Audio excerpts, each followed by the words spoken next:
you. Well, hello and welcome to Thank God It's Friday, Bloomberg Quint's weekly edition where we bring to you market experts' views, and we have a very exciting week coming up given the US presidential elections and also the kind of sell-off that we've seen in the Indian markets leading to those elections. To talk more about that and the implications on the Indian markets, we have with us Mr. UR Bhat, the Managing Director at Dalton Capital Advisors. Mr. Bhat, thank you so much for joining us here. This is the first thing that we want to start talking about because US elections, and that's going to be something which is going to drive the markets single-handedly next week. So just want to understand what happens in case of a Hillary win. So have the markets already factored that in, or does it mean we see some sort of relief rally, or probably a Hillary win won't even have a significant impact? What can really play out in your view? See, till about 5 days ago, I think Hillary was making it without any doubt, at least as far as the market sort of factoring in a potential victory is concerned. But over the last couple of days, we have seen that Trump is coming back quite strongly. So that is where there is nervousness. So therefore, if Hillary were to win on the 9th or whatever, I think the markets will probably go back to where it was about 5 days ago. That is slightly higher from here, right. Not dramatically higher from here, because it was always factored in. But if Trump were to win, I think there will be quite some volatility, negative, because no one has been able to understand what he actually stands for. That is the basic problem. Right. So if Trump does win and he becomes the president of the United States, for a lot it is an unthinkable thought. But if that does happen, will you buy into that volatility, or will you have to wait for a while before you see and gauge what Trump has in store with respect to policies? Will you instantly go in, or will you actually wait a little longer? I think you should really zero down on a few stocks and be ready to buy when this happens, because basically, even though it's a bit like any other election, always the candidate who is trying to make it, he always makes wild claims, and but when he's in power, he or she is in power, things are about the same, because basically if you really see, most democracies are actually run by bureaucracies, right. Not really by ministers, right. And the best example I can give is even when India had prime ministers and governments supported by communists, nothing much happened. Right. They keep shouting when they're out of power, but when in power, they're much like anybody else. So I think even a Trump presidency would be not dramatically different. It might change a bit in terms of policies towards the Middle East, or policies towards terrorism, stuff like that. Right. But as far as the economy is concerned, I don't think it will be dramatically different. Right. The big banks will still be there, and they will do business in Wall Street. Yes. That's right. But Mr. Bhat, in the worst case scenario, how much do you think the Indian index can really fall? 2%, 5%? What is really a good level where you see buying interest that will start trickling in very strongly? I would think that even if it was a very sort of strong Trump victory, I think the market might not go much below 8,000, I think. Because 8,000 is a very strong support. It's very nearly the 200-day moving average, and I think there will be a lot of buying coming at 8,000, unless there is something simultaneously that happens even in India, but on the security stuff and stuff like that. But otherwise, I think just a Trump presidency, for the last 5 days we have been really thinking about that and probably taking calls on that. So therefore, a Trump presidency is not exactly unthinkable today. So therefore, I think people have taken positions for a potential Trump presidency. So therefore, it might not surprise too much like what it would have probably 10 days ago. So therefore, I think 8,000 is very good support. I don't think it will break that. Okay, so 8,000 is the level which is Mr. Bhat suggests is a good level to go all out. Yep. But Mr. Bhat, what after Wednesday? What after the dust settles, the election outcome is known? So do you think the markets will go back to speculating on December Fed hike, or in the absence of any major domestic cues, what are going to be the next set of triggers to really watch out for? Well, I think it will be largely domestic, because internationally the interest rate hike is is almost a given now. December, I think Okay. most people are betting on that. Right. So after that, the next interest rate hike, policy, you read the tea leaves to find out whether this is the last of it or this is just a precursor for many more to come. I think that is what markets will be busy with. Next would be again how Brexit is going to take shape, because if Parliament is going to really decide the Brexit, then there could probably be a snap election in the UK. So that is another thing that I think the market will be worried about. And then you always have enough to worry about in terms of wars here and there, and in terms of the Chinese situation, some Right. bad data coming out of China. I mean, that is about it. Other than that, I think it will be largely domestic. Right. And domestically, I think we are reasonably well positioned. Right. So, in a related question to the US, I'm actually looking at the IT sector, and we've seen a substantial correction in the large caps, the giants, of course. How do you go about the IT sector now? Are these valuations looking good to you? And with respect to some smaller mid caps, would you buy and would you prefer them as compared to something like a TCS or an Infosys? I don't talk about stocks, but as far as the IT sector in general is concerned, Yeah. this has not been a very good performer for quite some time. In fact, the large cap ones have been dismal performers. There's been a huge time correction over the last several months now, and that is largely because there has been a structural change in the business, Right. which the market is recognizing that it is not same old code writing anymore. Right. So it's a dramatic change. So therefore, there will be probably new winners there. The old winners may not continue to be the top of the league now. So therefore, I think that shake-up is happening, and even if you really see in terms of the numbers, the growth numbers which were at least till recently in the mid-teens, we are all in single digit, Right. and even NASSCOM Yes. seems to be Yes. saying that it will be probably 8 to 10%. So Yes. therefore, I think we have to adjust valuations to these new paradigms, and markets have. I mean, the valuations are not really corrected so much. It is just the time correction that is happening. Right. Either there will be a continued time correction, or there can be a one-time correction also, when probably people realize that these companies are not going to grow even in double digits. Right. So slow growth is, I believe, the new normal for Yeah. IT companies now. But talking about another important sector with the perspective of US elections in the face, what would you advise, or would you rather stay away from pharma stocks given the uncertainty? And again, to add to that, today we had the big pharma stock price crash on the back of reports of the Department of Justice actually going ahead with its charges on some of the pharma companies on the back of price collusion. So how bad can it really get, and what is your take on the pharma sector as well? Well, it has not had a very good time for off late, at least, and not only off late, for the last couple of years. In fact, all of them had FDA problems one way or the other, and I think they are gearing up to meeting those challenges. And this sort of investigation keeps on happening. I think one stock or the other will always have some investigation going, and I don't know whether this will really result, because finally, all said and done, the US healthcare needs cheap drugs, and they cannot probably be dependent only on the big top 6 of them to actually provide Right. these pharmaceutical products. So it has got to be the Indian companies which have got to do, and they have already addressed that market successfully. They are having temporary problems, and so therefore that is showing up in valuations. But I think if you are a reasonably optimistic long-term investor, I think this is probably one sector where you should accumulate. Right. Okay, so pharma stocks good for the long term, all right. Yeah. I also wanted to understand which are some of the safe sectors according to you where one can park their money or really take shelter in the event or in the probability that Trump wins. And again, on the contrary, in the event of a Hillary win, which sectors could be really amongst the best place to drive the next leg of growth? Well, I think most of the export companies, especially led by IT, that is not exactly the best place to be in. I think you can as well be neutral to underweight. But the domestic stories are the ones that I think will continue to attract attention of most people, because they are not coming here to play the global story. Right. The investors are not coming here to play. They are coming here to play the domestic story, which is more of auto, more of financials, maybe non-PSU financials. Even PSU financials at some stage, I think they will become buys, probably even now, because I think at least we know what the problems are, and I think the powers that be are trying to address it. Till about say 6 months ago, you could not say this. So therefore now, and it is at least about 3-4 quarters they have been providing hectic provisions have been happening. Right. Now if the economy turns around, I think there could be quite a few of these companies which could start writing back.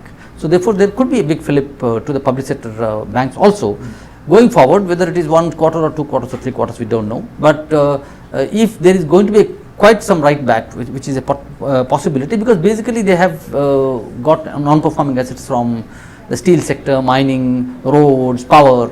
I think all these problems are being addressed. So if these problems are addressed and all these companies start production, then I think there could be write backs, because these people have provided probably something like about between 25 to 40% of these assets. So therefore, they could be write backs. So therefore, I think it is worthwhile playing that. I don't know whether you can make money in 6 months, but I think you can certainly make money in the next 2 years. So as of now, if you had to choose between the beaten down PSU banks or the private banks which are trading at high valuations, but given that they are seeing some earnings growth, which would you choose? I think you should have both, because I think private sector banks have shown their mettle. Probably they have not lent too much to industrials. So that is why, I mean, they are basically like NBFC, they lend to the consumer. So therefore, they are doing fine, and I think they continue to grow, compound at 20% plus. So I think that is something that you cannot ignore. So you should be there. But I think these are sort of contrarian bets at this stage, PSU banks. But if 70% of the banking system doesn't finance the growth, there is no growth possible in this country. So therefore, you have to take that bet that these people will be nursed back to health, and they will start contributing to financing the growth of this country. So, Mr. Bhat, there is some positive consensus building around realty developers. Of course, there are governance issues in this sector. But what is your take on construction? Do you think that this is a sector that can take off? It can. Now you have got new laws that are being put in place, so these people are going to be better regulated. In fact, I am reminded of these NBFCs probably about 10-15 years ago, when they were also terribly unregulated, and they used to be called blade companies. But then lots of them sort of fell by the wayside, but the ones who survived, they were regulated almost like banks, and they're doing very well now. They're giving a good fight to the commercial banks. So I think it will be a bit like that. So once you start regulating a sector very well, then I think all these Johnnies come lately who want to play the short-term game, they will exit, and the big ones will be there, the ones who are prepared to play by the rules, and I think there will be enough opportunities for one to make money out of. Okay. With the quarterly earnings that we've seen so far, are you really convinced that there is some recovery as far as economic growth is concerned? If you see the first few results, probably something like about 400-500 companies must have produced results. I think they are reasonably all right. I mean, they have shown some growth, but typically you can't extrapolate this for the next 500 or next 1,000, because they are the ones who probably have something to hide, so they will probably show results on the last day.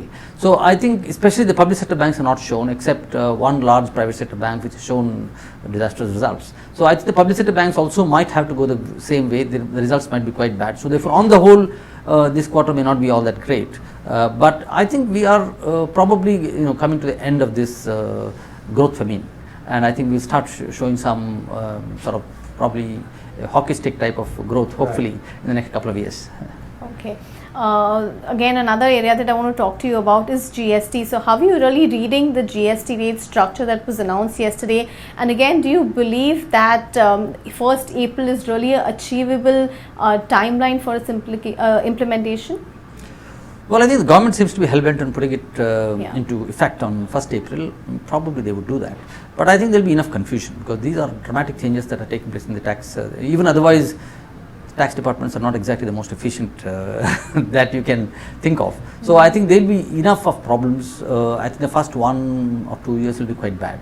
But I think they want to achieve the target, so they will probably implement on 1st April, and there will be enough confusion about classification, about harmonization, and I think there will be enough litigation. So I think we will probably, this too shall pass, as they say, and we will be fine by I think April 18 we should be fine. Right, but it will still take a couple of years before it starts showing up in the GDP growth and inflation. I think initially the GDP might actually suffer because of that, because there will be enough litigation and misclassification, and so therefore I think there will be some problems for probably 1 or 2 years, and after that I think things should be fine. But even otherwise, if you really see, there is hardly any country which has 5-6 slabs. So the whole idea is to have one single slab. Yes. And here it is almost like the sort of taxation that we had earlier, except that there will be some sort of some sort of a harmonization in terms of giving effect to the chain. But otherwise, it doesn't seem to be dramatically better than what we had initially thought. Right.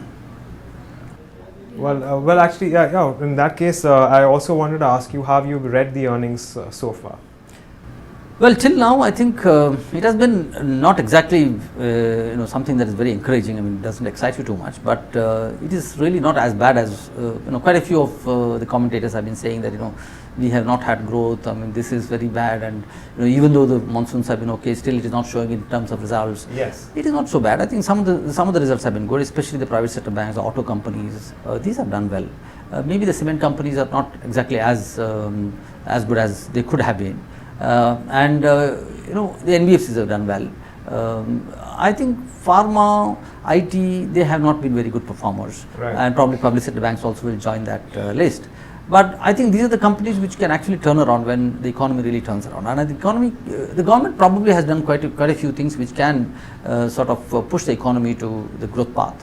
And I think you will have at least public sector investment is happening, so therefore I think it will percolate down to earnings growth in due course. But quite a lot of the earnings growth is already sort of front ended in terms of the expectations, and that is already there in the price. So therefore it is not as if you see a good IIP figure tomorrow or a good export figure day after tomorrow, doesn't mean that the market will really go up, because this is all factored already. So it has got to be a positive surprise, much more than expectations. Then only I think you can see the market going up dramatically from here. And my final question would be, this is more to do with learning investment and how to go about it. What is the investment style that you most identify with, and can you tell us a little more about how you would go about choosing your portfolio? Well, you have lots of theories about investment, about value investing, about growth investing, about momentum investing. But what's your favorite one, or what's the one which has worked for you really well? Well, I think you should really back growth, because that's the one that basically you're looking for mispriced growth. So therefore, if you have a very good idea about the sector, and you should always call it right when the whole crowd is calling it wrong.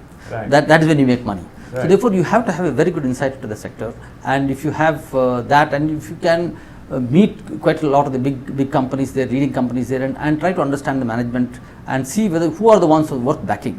It is almost like the PE investors who back managements. So a bit like that. So if these are the ones who can really capture those opportunities. So therefore, while you can have the best forecasts, but I think finally it's a management call. You take a management call because there is growth. Why are you investing in a sector? Because you think that particular sector can grow, and if that can grow, you should really take that call. Who can capture that growth?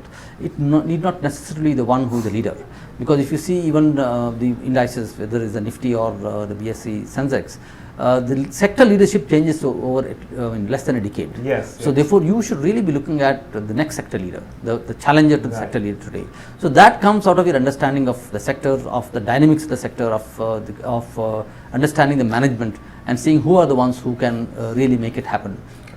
Because every sector there are changes in trends, and those who capture that changing trend, because typically the leader thinks that he is a leader because he has done it right in the past. So therefore, he's got a God-given right to be a leader. It is not so. He's always a challenger who gets you the best returns. So therefore, you should always look at the challenger who can actually capture the leadership.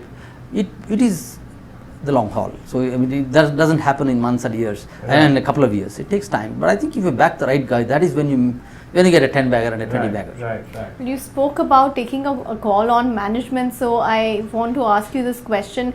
The biggest business group that has really been in news over the past 1 or 2 weeks has been the Tatas.